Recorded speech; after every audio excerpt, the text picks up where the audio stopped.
আকাশবাণী কলকাতা বিচিত্র সংবাদ সংকলনে সুদীপ বসু উপস্থাপনায় পার্থপ্রতিম মিত্র।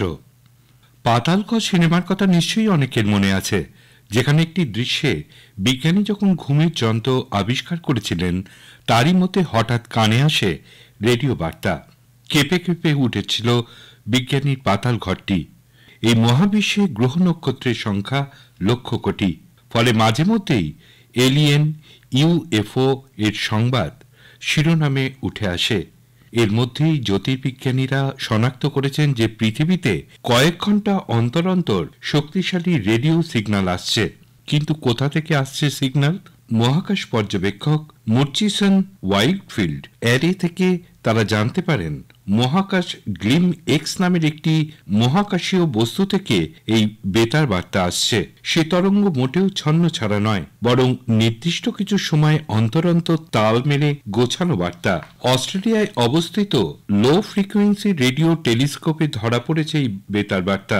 এরপর সেই বার্তাকে পাঠিয়ে দেওয়া হয় দক্ষিণ আফ্রিকার মিরকাট রেডিও টেলিস্কোপ অবজারভেশন সেন্টারে। প্রাথমিকভাবে জ্যোতির্বিজ্ঞানীদের মনে হয়েছে কোনো নিউট্রন স্টার থেকে আসা রেডিও সিগন্যাল, কারণ এই ধরনের অতি শক্তিশালী নক্ষত্ররা খুব দ্রুত ঘূর্ণনরত অবস্থায় থাকে এবং আশেপাশে শক্তিশালী চৌম্বকীয় বিকিরণ স্থান তৈরি করে। সেখান থেকে নিকটবর্তী গ্রহে সেই তরঙ্গ পৌঁছে যায়। এখনো পর্যন্ত মহাকাশের যে এলাকা থেকে সেটি আসছে তা জানতে পারা গেছে।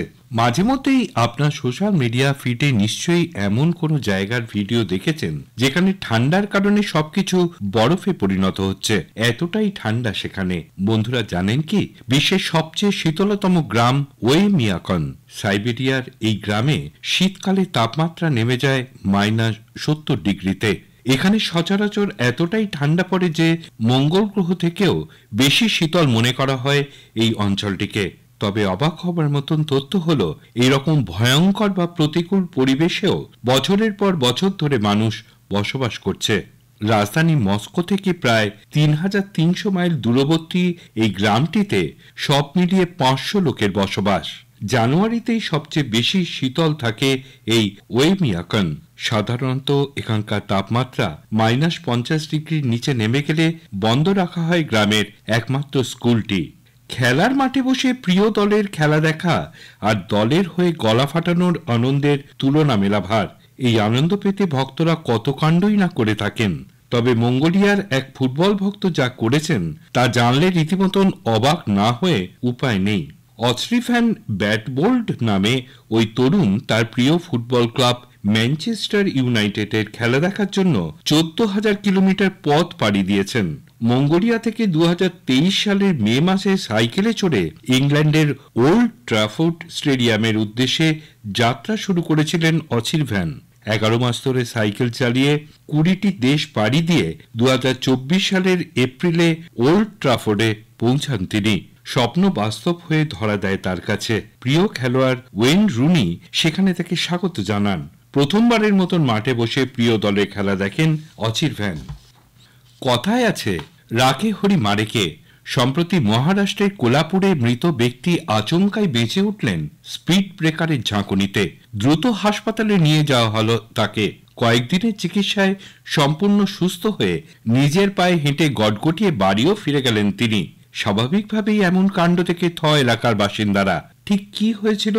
গত 16 ডিসেম্বর হৃদরোগে আক্রান্ত হন 65 বছরের পাণ্ডুরং উল্পে।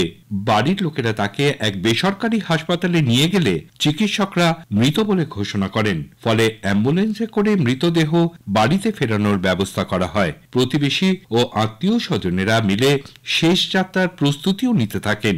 কিন্তু আচমকাই এমন এক ঘটনা ঘটে যায় যা কার্যতই অভাবনীয়। অ্যাম্বুলেন্সে স্পিড ব্রেকারে ধাক্কা খাওয়ার পরেই দেখা যায় তার আঙুল নড়ছে। সঙ্গে সঙ্গে অ্যাম্বুলেন্সটি নিকটবর্তী হাসপাতালে নিয়ে যাওয়া হলে সেখানে তার চিকিৎসা শুরু হয়। অবশেষে গত 30 ডিসেম্বর হাসপাতাল থেকে ছেড়েও দেয়া হয়েছে তাকে। যে হাসপাতাল তাকে মৃত ঘোষণা করেছিল তারা অবশ্য এই বিষয়ে কোনো রকম মন্তব্য করতে রাজি হয়নি। বিচিত্র সংবাদ শেষ হল।